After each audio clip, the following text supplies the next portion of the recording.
दोस्तों, आज मैं आपको ऐसी सत्य घटना बताने जा रहा हूं जो आपके रोंगटे खड़े कर देगी।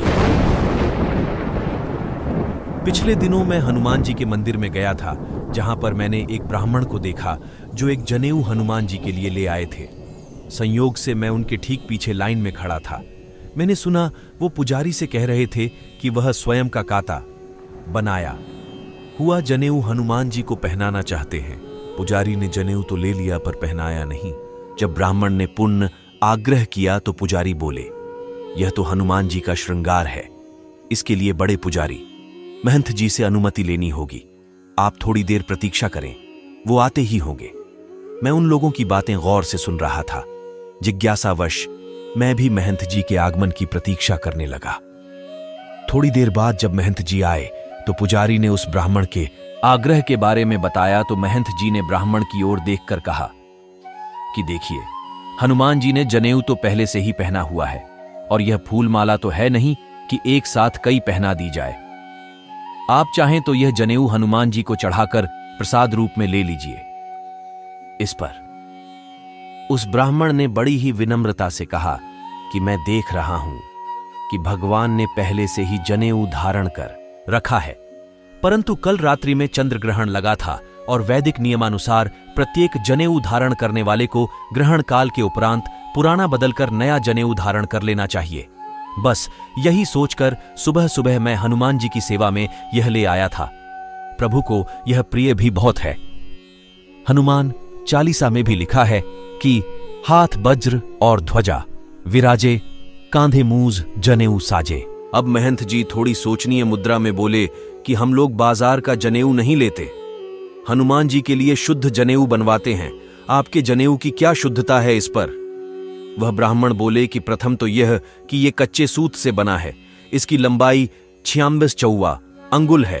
पहले 3 धागे को तकली पर चढ़ाने के बाद तकली की सहायता से 9 धागे तहरे गए हैं। इस प्रकार 27 धागे का एक त्रिसुत है, जो कि पूरा एक ही धागा है, कहीं से भी खंडित नहीं है। इसमें प्रवर तथा गोत्रानुसार प्रवर बंधन है तथा अंत में ब्रह्मगांठ लगाकर इसे पूर्ण रूप से शुद्ध बनाकर हल्दी से रंगा गया है। और यह सब मैंने स्वयं अपने हाथ से गायत्री मंत्र जपते हुए किया है। ब्राह्मण देव की जनेऊ निर्माण की इस व्याख्या से मैं तो स्तब्ध रह गया। मन ही मन उन्हें प्रणाम किया। मैंने देखा कि अब महंत जी ने उनसे संस्कृत भाषा में कुछ पूछने लगे। उन लोगों का सवाल जवाब तो मेरे समझ में नहीं आया, पर महंत जी को देखकर लग रहा था कि वे ब्राह्मण के जवाब से पूर्णतया संतुष्ट हैं।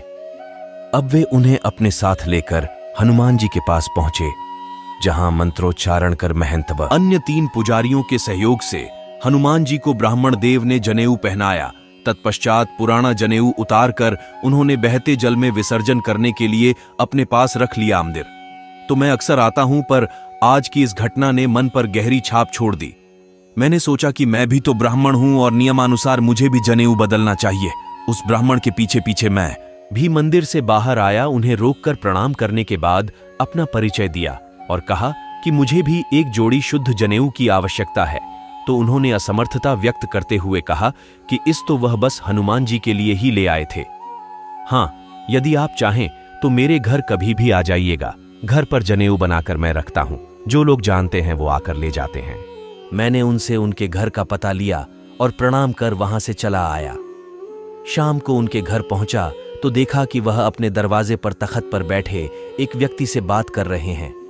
गाड़ी से उतरकर मैं उनके पास पहुंचा। मुझे देखते ही वो खड़े हो गए और मुझसे बैठने का आग्रह किया। अभिवादन के बाद मैं बैठ गया।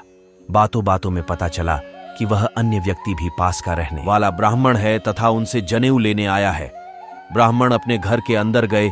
इसी बीच उनकी 2 बेटियां, जो क्रमशः 12 वर्ष व 8 वर्ष की रही होंगी, एक के हाथ में एक लोटा पानी तथा दूसरी के हाथ में एक कटोरी में गुड़ तथा 2 गिलास था।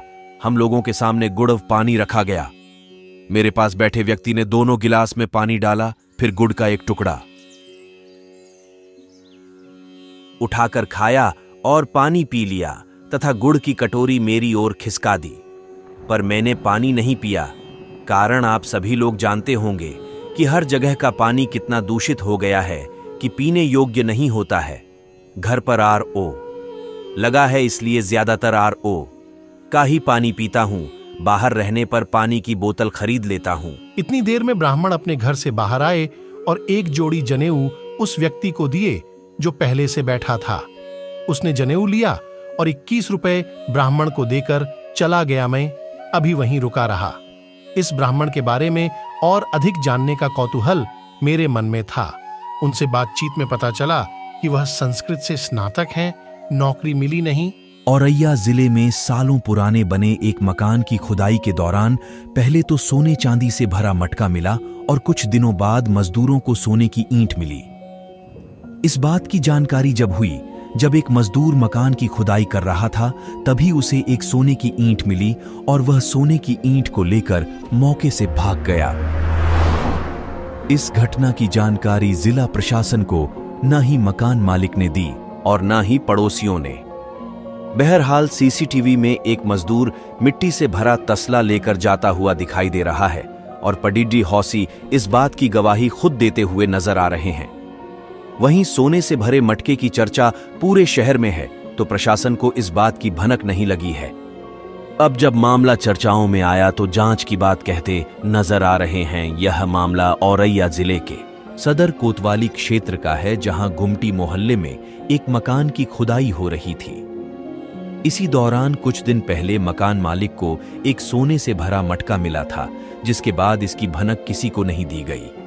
वहीं दूसरे दिन खुदाई के दौरान एक मजदूर को सोने की ईंट मिली, लेकिन वह सोने की ईंट का लालच देखकर उस ईंट को मिट्टी में दबाकर अपने साथ ले गया। इसकी एक सीसीटीवी फुटेज में तस्वीर भी देखने को मिल रही है।